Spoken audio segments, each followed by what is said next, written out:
नमस्कार मित्रों, स्वागत है आपका अपने YouTube चैनल पर। दोस्तों, क्लास 12th फिजिक्स का पहला चैप्टर हम स्टार्ट करेंगे।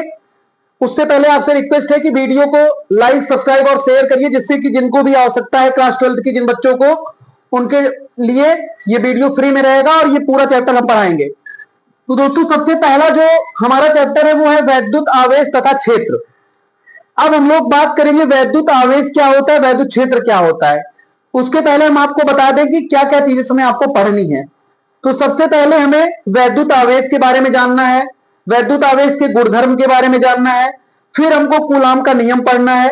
कूलाम नियम के बाद हमको वैद्युत क्षेत्र की तीव्रता जाननी है। वैद्युत क्षेत्र की तीव्रता अगर हम जान पाएंगे तो उससे रिलेटेड होगा वैद्युत द्विध्रुव यानी इलेक्ट्रिक डायपोल पढ़ेंगे, और इलेक्ट्रिक डायपोल के बाद गास के प्रमेय पढ़ेंगे। गास के प्रमेय के जस्ट बाद हम गास के प्रमेय का अनुप्रयोग भी पढ़ सकेंगे। तो दोस्तों, ये सब चीजें हम इसी जो वैद्युत आवेश और क्षेत्र है इसमें पढ़ेंगे। तो दोस्तों, सबसे पहला जो टॉपिक है वो है स्थिर वैद्युतिकी, यानी कि स्थिर वैद्युतिकी। पहला जो टॉपिक है हमारा वो है स्थिर वैद्युतिकी। अब इसके बारे में बात करें तो स्थिर वैद्युतिकी क्या होती है। स्थिर वैद्युतिकी भौतिक विज्ञान की वह शाखा है जिसके अंतर्गत स्थिर, क्योंकि इसका नाम है स्थिर, स्थिर आवेशों का अध्ययन किया जाए। स्थिर आवेशों एवं उनके गुणधर्मों का अध्ययन किया जाता है, उसे बोलते हैं स्थिर वैद्युतिकी, या इसको बोलते हैं स्टैटिक्स, इसको बोलते हैं स्थिर वैद्युतिकी या इलेक्ट्रोस्टैटिक्स। तो दोस्तों, इसके आगे हम देखेंगे, ध्यान से समझिएगा आप।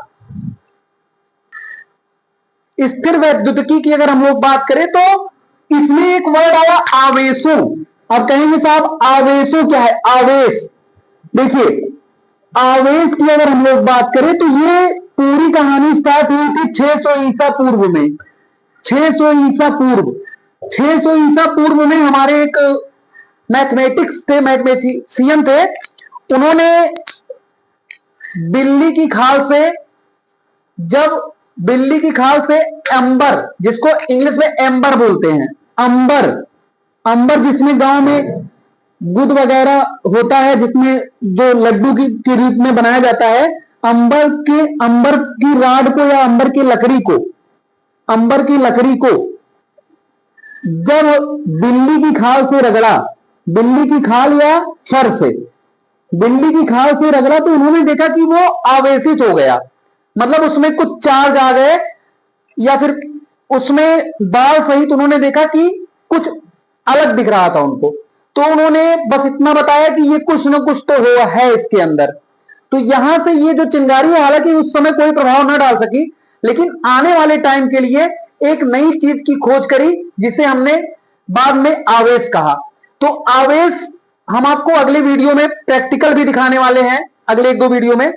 तो आवेश की अगर हम लोग बात करें, आवेश क्या होता है, अगर हम लोग बात करें आवेश, तो आवेश भैया किसी भी पदार्थ का वह गुण है जिसके कारण वस्तु आकर्षण या विकर्षण का अनुभव करती है। आवेश किसी पदार्थ का वह गुण है जिसके कारण कोई भी वस्तु आकर्षण या विकर्षण का अनुभव करती है। तो ये हो गई बात आवेश की। अगर हम लोग बात करें आवेश और आवेश के मात्रक क्या है, तो आवेश के बारे में बहुत सारी चीजें हमको पढ़नी। तो हम कह सकते हैं कि आवेश किसी भी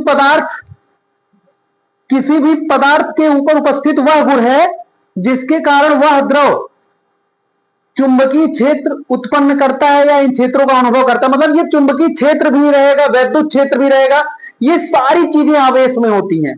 और आवेश, ध्यान दीजिएगा, किसी भी पदार्थ का ऊपरी जो सरफेस होता है वहां पर आवेश अनुभव किया जाता है।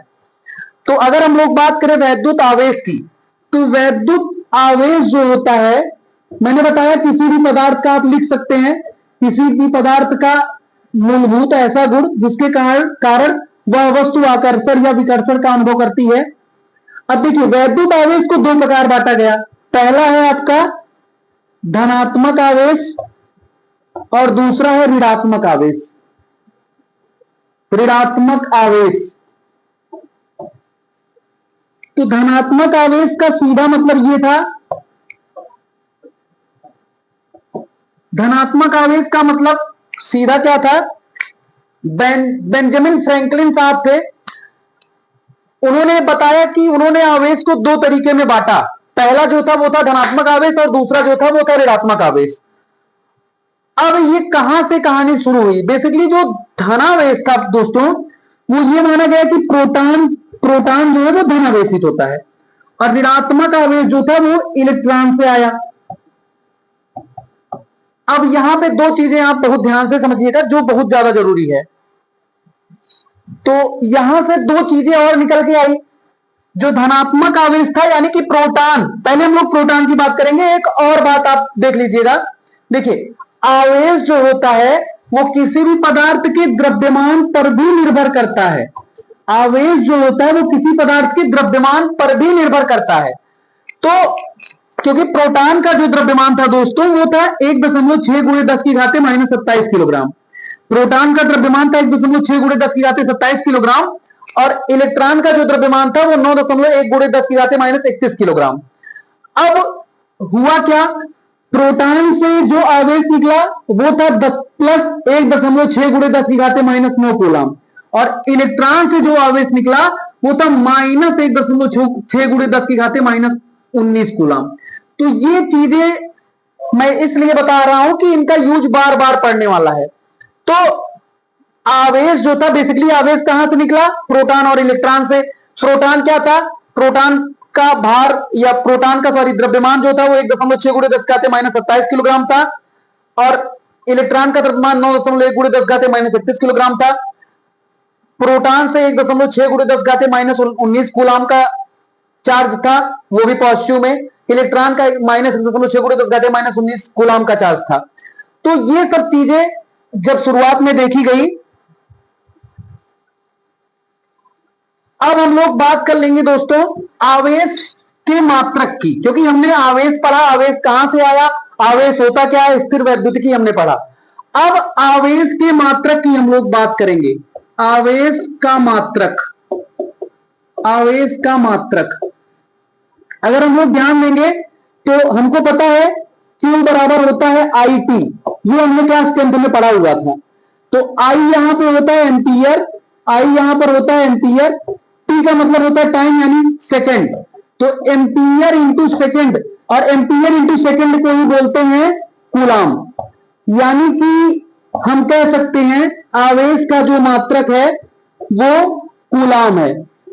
अगर हम लोग इसकी बीमा निकालें तो बीमा इसकी क्या होगी, इसकी बीमा क्या होगी, एम्पियर को ए से लिखते हैं दोस्तों और सेकंड को टी से, तो इसकी बीमा एटी हो जाएगी। तो फिलहाल छोटे से वीडियो में मैंने आवेश बताया, आवेश क्या है।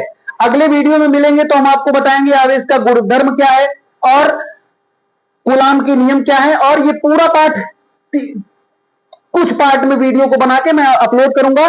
तब तक आप लोग प्लीज चैनल को ज्यादा से ज्यादा शेयर, सब्सक्राइब और लोगों तक पहुंचाइए, जिससे कि जो लोग क्लास 12th में है उनका फायदा हो सके। धन्यवाद।